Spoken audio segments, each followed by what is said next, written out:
자, 여러분, 골든타임입니다. 오늘은 세준씨 관련해가지고 여러분들이 계속 의문을 가지고 있는 부분이 하나 있잖아요. 왜 휴대폰 위치 추적이 안 될까? 왜 일본은 휴대폰 위치 추적을 해주지 않는 걸까? 저도 그래서 좀 확인을 해봤습니다. 확인을 해보니까 일본은 일본대로 또 통신사업법이 있겠죠. 거기 특정 항목을 보면은 이렇게 설명이 되어 있거든요. 제4조 통신비밀의 비공개를 엄격히 규정합니다. 통신사가 보유한 위치 정보는 원칙적으로 공개할 수가 없고 수사기관도 법적 절차를 거쳐야만 확인을 할 수가 있습니다. 이 말이 무슨 말이냐면 수사기관에서 영장이 필요하다는 거죠. 그럼 영장을 내주면 되지 않냐 이렇게 생각할 수 있는데, 일본 대법원 판결에서 위치 추적과 같은 이런 강제적 성격을 띠는 수사는 영장의 대상임을 명확히 했다는 거죠. 일단 그리고 영장이 무조건 있어야 위치 추적이 가능하다는 거죠. 임의 수사로는 광범위한 추적을 할 수 없게 되어 있습니다. 그러니까 일단 임의로 위치 추적을 협조를 구해서 이렇게 받을 수 있는 상황이 아니라 확실히 법원에서 발부해준 그 위치 추적을 확인해도 된다는 영장이 있어야 된다는 겁니다. 근데 이게 쉽게 안 나온다고 해요. 그러니까 일본 내에 개인정보법이 있는데 이게 공공기관 정보 수집에도 최소한으로만 이용이 되고 통신 위치 정보는 굉장히 민감한 사항이라고 합니다. 그리고 세준씨 같은 경우에는 로밍을 이용했잖아요. 그러면 이게 공조수사가 확실하게 이루어져야 되는데 자세하게 모르겠지만 어느 정도 범죄가 크게 관련돼 있거나 지금 바로 꼭 그 위치 추적을 확인해야 되는 그런 강력 범죄가 아닌 이상에는 이렇게 단순 실종으로 인해서는 위치 추적을 할 수 있는 영장이 발부가 안 되는 것 같아요. 그리고 그럼 이런 것 때문에 일본에 여행 가시는 분들이 되게 걱정이 많을 거잖아요. 내가 만약에 어디 가서 무슨 일을 당하게 되면 위치 추적 이런 게 불가능하니까 우리 집이나 내 아는 사람들이 나를 못 찾겠네. 근데 이게 방법이 하나 있습니다. 어떤 방법이 있냐면은 110, 그 경찰서죠. 110이나 119 경찰서나 구급대원 쪽으로 연락을 하게 되면은 이건 즉시 지금 위치가 확인된다고 해요. 그러니까 이거하고는 완전 별개로 이루어져 있다고 합니다. 그러니까 개인적으로 위치를 확인하려는 것과 이제 누가 문제가 있어서 경찰서나 구급차 필요해가지고 연락을 했을 때는 즉각적으로 이제 그 위치가 이렇게 좀 전달이 되나 봐요. 이게 수동적으로 하는 거하고 좀 다른 부분이 있나 봐요. 우리 위치 추적은 법원 영장 받아서 수동적으로 해야 되지만 이건 자동으로 어느 정도 그 위치가 남는다고 하는 것 같아요. 그러니까 만약 실종자분, 그러니까 내가 위급한 상황이 있어요, 일본에. 근데 내 위치가 좀 필요로 해. 그럼 119나 110에 일단 일본 경찰하고 일본 구급대원한테 먼저 연락을 하면은 일단 위치는 갑니다. 가니까 만약에 세준 씨가 일본에서 어떤 문제가 생겼을 때 110이나 119 연락을 했다면은 그 즉시 위치가 송출이 됐다는 거죠. 그러니까 이런 부분을 해외여행 가시는 분들도 알고 있으면 좋을 것 같아요. 한국 대사관 연락 이런 거 있잖아요. 그럼 대사관 연락해봐야 별 의미 없죠. 그러니까 내가 지금 위급하면 일단 일본 경찰에 연락을 하고 그 다음에 또 내가 도움받을 수 있는 사람, 한국 대사관 또 혹은 지인, 가족들한테 연락을 해서 한국 경찰서에서도 신고를 해달라. 이렇게 되면은 한국 경찰에서 이 사람 위치 추적을 확인할 때 거기 119 신고했다더라. 이러면은 그 위치가 전송이 돼서 확인이 쉽게 되겠죠. 그러니까 이런 부분은 명확하게 알고 있으면 좋을 것 같습니다. 저도 일본을 자주 갔는데 이런 위치 추적에 대해서 한번 생각을 해봤거든요. 내가 위험에 빠졌을 때는 어떻게 해야 되나? 그럴 때는 110이나 119에 연락을 해서 일단 내가 전화 걸는 위치를 송출할 필요가 있다고 생각을 합니다.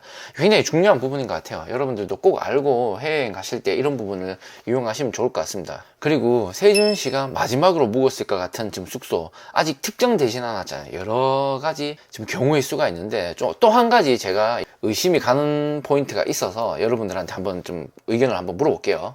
자, 구시모토에서 세준 씨가 버스를 이쪽 포인트, 첫 번째 여기 정류장이 하나 있습니다. 여기 정류장이, 버스 정류장이. 여기에 내렸냐?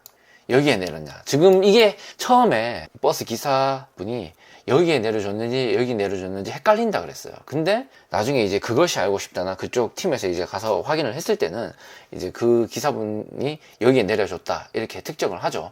근데 그 얘기를 제가 보고 영상도 봤잖아요. 보고 난 다음에 정말 이게 헷갈릴 리가 없을까 라고 생각을 해서 한 가지 좀 영상을 준비했습니다. 한번 함께 보시죠. 우리 저번에 우리 큰 촬영한다고 만난 지 한 2달 정도 됐잖아. 네. 어느 역에서 만났는지 기억나요? 어느 역에서 만났어요? 어느 역에서 내려서 오라 그랬잖아, 내가. 내렸던 역이 어딘지 기억나요? 촬영 같이 다 같이 할 때 어떤 역에서 내려서 왔을 거 아니야, 네. 거기까지. 어떤 역인지 기억나요? 아니요? 한번 생각해봐요. 청구역? 안 보던 곳이니까 좀 기억이 날 법도 한데 전혀 기억 안 나요. 한 2달 정도 됐잖아. 2달 정도 됐는데 평소에 내리는 약속 장소가 아니라 특별한 지하철역에 내려서 왔죠. 네. 어느 지하철역이에요? 2호선이에요. 2호선.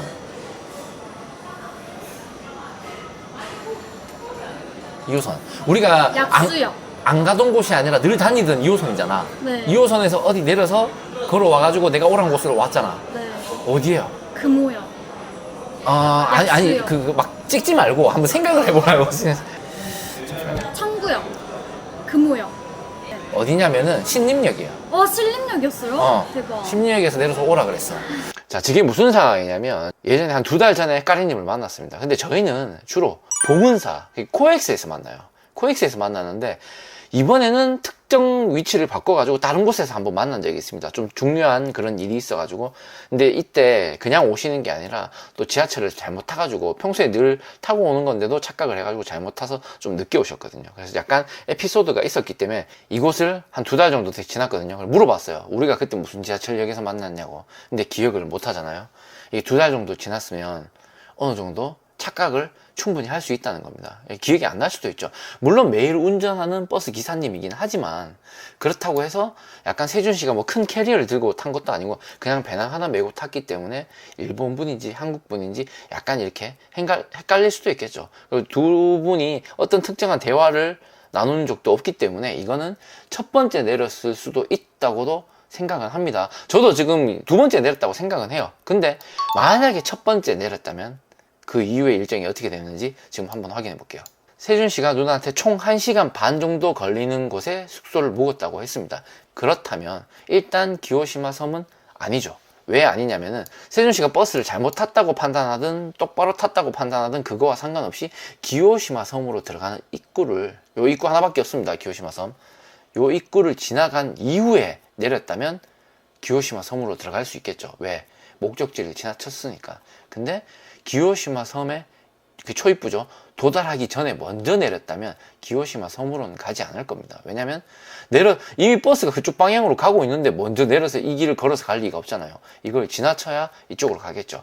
그러니까 기호시마 섬은 아니라는 거죠. 만약 첫 번째 이곳에 내렸다면. 그리고 두 번째 시오노미사키, 이쪽도 아니라고 볼 수 있습니다. 왜냐면 버스가 원하는 방향 쪽으로 가고 있는데 먼저 내릴 이유가 없죠. 그래서 만약 여기 내렸다면 무조건 위쪽 방향입니다. 우선 우리 PD님하고 그때 얘기를 나눴던 그 위치 도보로 1시간 3분입니다. 조금 시간이 모자라죠. 만약 1시간이라고 얘기했을 것 같아요. 이쪽 위치였다면. 그러면 다시 자, 여기서 이제 1시간 30분 걸리는 숙소 한번 또 찾아볼게요. 1시간 29분입니다. 정확하게 1시간 반 정도 걸리죠. 그러니까 여기에 만약에 내렸다면 이쪽 우리 수색 예정에 되어 있는 PD님 그쪽 숙소가 아니라 이 완전 반대쪽 미의 방향이죠. 이쪽으로 갔을 수도 있다고 생각을 해요. 또 제가 이 숙소라고 생각하는 이유가 뭐냐면은 여기가 전망이 좋죠. 이렇게 딱 보니까 뷰도 괜찮고. 그래서 혹시 전망 관련한 내용이 있는지 확인을 해보기 위해서 3년 정도 된 이제 리뷰죠. 그러니까 세준 씨가 보려면 한 이 정도 기간이 필요하잖아요. 지금 세준 씨가 3년이 다 돼가니까. 근데 보게 되면은 오션뷰의 이 가격은 뭐 이게 번역이 돼 있어서 그렇지만 일본분이 쓰셨겠죠. 오션뷰를 포함하고 있는데 이 정도 가격은 괜찮다라는 내용이죠. 우리가 실제로는 야 여기 뷰가 괜찮대, 오션뷰니까 뷰가 괜찮대 이런 얘기를 했을 때 꼭 통화로 오션뷰라고 얘기하는 게 아니라 그냥 야경이 이쁘대 이렇게 얘기할 수도 있다고 봅니다. 왜냐면 오션뷰가 이렇게 전망이 괜찮다고 생각을 하면 밤에 보면 분명히 이쁠 것도 뻔하니까 이걸 우리가 그대로 얘기는 하진 않죠. 사람 한 2명만 건너가도 완전 원래 내용과 그 전달받은 내용이 달라지는 경우가 많잖아요. 우리 사람들이 좀 이렇게 과장해서 얘기할 수도 있고. 그러니까 여기 오션뷰다, 오션뷰가 좋다 이런 내용을 보고 실제 누나한테는 야경이 이쁘다 이렇게 얘기할 수도 충분히 있다고 봅니다. 그래서 이쪽 포인트도 의심이 가긴 합니다. 만약 첫 번째 내렸다면. 근데 저도 아직 두 번째라고 생각을 하고 기호시마 섬을 주 목적으로 해서 확인을 할 겁니다. 여기는 제가 확인하는 코스에 들어가진 않아요. 그런데 이제 여기 확인을 하려면은 이제 우리 지원자분도 받고 제가 계속 후원도 받고 이렇게 하잖아요. 이런 분들이 좀 생기게 된다면 이후에 이쪽도 한번 확인할 기회가 있다면 한번 확인해 보겠습니다. 이거는 또 일이 커지는 이유가 뭐냐면은 여기가 가는 길에 무슨 일이 생겼다 확인을 해보겠죠. 숙소 주인한테 체크인 이런 분이 왔는지 확인할 수 있겠죠. 근데 그 다음으로 만약 체크인을 하고 아침에 나갔다, 피곤해서 자고 누나 그 내용을 못 보고, 그럼 이쪽은 진짜 이쪽 산 이쪽은 곰이 있습니다. 여기는 제가 예전에 곰 얘기하신 분들이 있었는데 곰 없다고 제가 계속 강조를 했죠. 그거는 이 시오노 미사키와 이 기호시마 섬이 곰이 발견된 적이 없습니다. 기요시마 섬은 곰이 있으려면 곰이 이렇게 위에서 산에부터 내려와서 다리를 건너가야 되죠. 이거는 어려운 일이니까 곰도 이렇게 다니지는 않을 겁니다. 근데 이쪽은 곰이 있습니다. 이 어딘가에 발견된 이력을 제가 또 확인했기 때문에, 그래서 실제로 만약 1번에 내리고 이 위쪽으로 향했다면, 이 숙소로 갔다면은 정말 뭐 곰한테 습격을 받을 가능성도 있다는 거죠. 근데 1번인지 2번인지 저도 2번으로 생각을 하고 있고, 많은 분들이 2번에 내렸다고 생각하시는 것 같아요. 근데 1번에 내리면 이런 일이 생길 수 있다는 걸 그래도 또 영상으로 또 알려드리고 싶어서 제가 준비를 했습니다. 여러분들이 좀 도움이 필요해요. 여러분들이 후원하고 뭐 회원가입하고 이런 것들 좀 도와주시면은, 인원이 생기면 그 인력을 보충을 해서 많은 인원이 가서 확인해 보도록 하겠습니다. 그리고 후원 관련해서 어떤 분이 후원 내용이 좀 상세하게 궁금하다, 그리고 얼마나 모였는지 궁금하고 얼마가 필요한지 궁금하다 이러시는 분이 댓글을 다셨습니다. 그리고 후원 관련된 자세한 내용, 얼마가 모였고 얼마 쓸 거고 목표 금액이 얼마인지 이런 것들은 다 제가 회원 영상에 따로 후원 관련해서는 명확하게 올릴 테니까, 그런 게 궁금하신 분들은 회원가입을 해서 이후에 올라오는 후원 관련된 영상을 보시면 좋을 것 같아요. 회원가입을 해야 볼 수 있습니다. 회원 영상으로만 올릴 거예요. 그리고 제가 한 명이 필요한, 그러니까 지인을 이렇게 불러가지고 여기 이제 같이 가자, 좀 도와달라라고 하려면은 사실 인당 한 70만 원 정도 들어갑니다. 비행기하고 교통비, 가능하면 숙소비까지는 해줘야 그 친구들도 도와줄 마음이 있는 거지. 그게 아니라 나머지는 네 돈으로 알아서 해, 와서 좀 찾는 거 좀 도와줘, 잘 올 생각이 없겠죠. 그러니까 이런 것들을 지원하는데 한 사람이 한 70만 원 정도 돈이 들 거고, 후원해서 모자라면 제 돈 포함해서 어떻게든 그 친구들하고 이제 같이 가려고 할 거고, 정말 모르는 사람, 그 친구들도 이제 시간이 안 돼가지고 못 가게 되면은 지인들도 누군가 이제 모르는 사람이라도 이제 고용을 해야 되잖아요. 그러면은 한 사람에 한 120, 130만 원 들 거니까 굉장히 많은 비용이 필요합니다. 그리고 어떤 분이 이제 전문가를 초빙해서 가는 게 어떠냐 이런 것들도 말씀하셨는데, 전문가분들은 부르려면은 금액이 훨씬 더 많이 들어가겠죠. 그러니까 여러분들 도움이 이제 없으면, 적으면 적은 대로 제가 어떻게든 또 돈을 마련해가지고 뭐 소수의 인원으로도 제가 보고 싶은 포인트가 있으니까 확인해야 되니까 같이 갈 거고, 또 후원을 많이 해주시면은 또 보충을 해서 또 많은 인원이 가서 한번 확인해 보도록 하겠습니다. 얼마나 모자라고 얼만큼 후원되고 이런 내용들은 나중에 후원 관련된 영상을 따로 제작해서 회원 영상으로 올릴 테니까 회원가입 많이 해주시면 좋을 것 같고요. 여러분 구독, 좋아요도 여러분들이 해주시면 저한테는 큰 힘이 됩니다. 그리고 세준씨 영상뿐만 아니라 다른 사건 사고 관련된 영상들도 많이 업로드 하려고 하니까 지금 나와 있는 기존의 영상들도 많이 관심 있게 봐주시면 좋을 것 같고요. 사실 기사님이 1번 아니면 2번 어디 내려줬는지 기사님이 만약에 착각을 해버리면 모두가 혼동이 올 수가 있죠. 그래서 이것도 한번 확인해 볼 필요는 있다고 생각을 합니다. 자, 그러면은 전 다음에 또 다른 소식이 있으면은 그때 다시 한번 더 찾아오도록 하겠습니다.